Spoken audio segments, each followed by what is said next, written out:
คือเดชคือตบะคืออำนาจเดชะเขาต้องมีเดชมีตบะโดยเฉพาะผู้นำบอกเนี่ยออกไปสร้างงานเนี่ยออกไปนี่เขาบอกห้องสิมีอนุภาพเขาสิเหตุนำทำตามสัญญาสิเกยแต่ก็ให้รักษาคำบอกนำอย่าบอกเป็นบอกงอกเจออะไรประโยชน์รักษาคำบอกสัจจะส่วนมุ่งแบบพระไว้สรุปผู้นั้นสิไม่เดชเป็นหญิงก็ได้เป็นชายก็ดีจะมีอำนาจไปสิกระถอยจ่ายไปเลยถ้าเขาบริษัทคำบอกแง่คนนั้นแง่คนนี้ก็ล่ำก็ร้อยแต่ก็บริสวดมุ่งบริบูชาพระไว้สรุปบ่ศักดิ์สิทธิ์ถึงจะเป็นผู้นำแต่เขาไม่ทำตามถึงพ่อหน้าครอบครัวเขาก็ไม่ฟังดังนั้นแล้วบุญมองนีเด้อเหตุมีเดชมีอนุภาพนิตบะเดชะผ้าใจจีวรสวยงามมากภายนอกเสด็จใส่ได้คล้องผ้าที่ใส่ได้จริงอภิสุทธิ์มาสมมาคล้องทุกอย่างกล่าวทุกการติบาตทุกคำสวดมนต์ท่านที่สวดน้ำเบิดป้องกันเหลือยุ่งร่วงฝนแดดต้องปฏิโมกข์เป็นแถบเป็นไปเทศนาคืออาจารย์ปฏิสวดมนต์ท่านในบนน้ำเบิดยังมองขาดเด้อต้องเป็นผ้าที่ใช้ได้จริงครั้งหนึ่งในชีวิตต้องถวายให้ตัวเองวันเกิดท่าประดับปีใหม่สงกรานต์ต้องถวายให้เป็นห้องเจ้าของวิภาใจเป็นห้องเจ้าของนี่เป็นหมอพระรูปหนึ่งฟังเทศเดียบรรลุธรรมแล้วพระพุทธเจ้าเล่งย่านเบิ่งเคยถวายผ่าไตใบเพิ่นกระบอกว่าทั้งที่เป็นอรหันต์เนี่ยเคยถวายผ่าไตใบพระพุทธเจ้าพิจิกาว่าเธอจงเป็นภิกษุมาเถิดผ่าทิพย์เข้าถวายนี่ร้อยชาเสียสากระตาสิร้อยมาสวมกับเขาปิ้งปังขึ้นเลยแต่ว่าพระรูปนั้นไม่เคยถวายผ้าไตเอาไว้ก็บอกว่าได้พระพุทธเจ้าก็เพราะสามารถที่แทรกกฎของกรรมได้อันนี้ละมิตรไถ่ก็เป็นลำเอียงนะกฎของกรรมพระพุทธเจ้าแทรกไม่ได้เราต้องทำเองก็เลยบอกว่าเธอจงไปแสวงหาผ้าก่อนตถาคตจะบวชให้ในจังหวัดสิไปรอหาผ่าสมัยก่อนผมมีเสมอนี้ผมมีสังฆพันธ์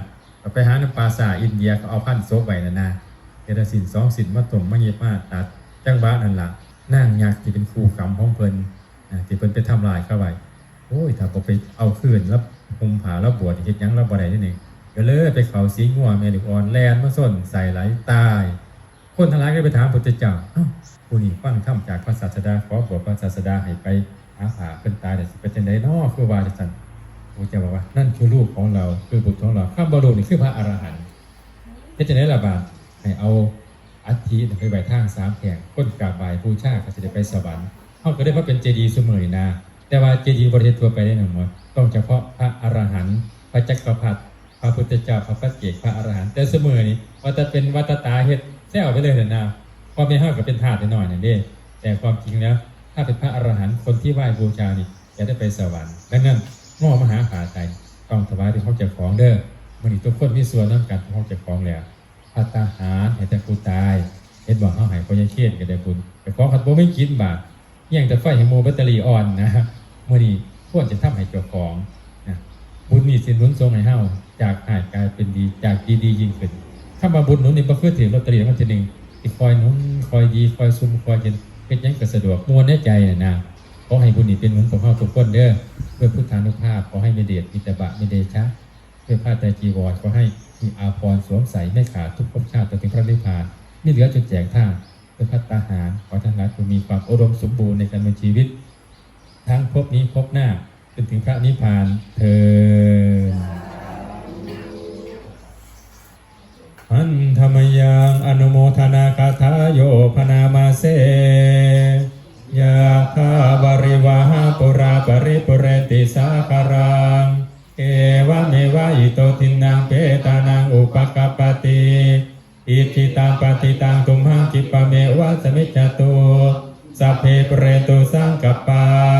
จันโทปนารโสยธามณิโชติราโสยะเทปเลยสัพพิติโยวิวาจาตุสัพพะโรโควินาศตุมาเตภวัตวันตรายโยสุขีทียุโกภวะอภิวาทนาสิลิสนิจังวุฒาปจายโนจัตตารโอธรรมาวัฏันติอายุวันโนสุขัง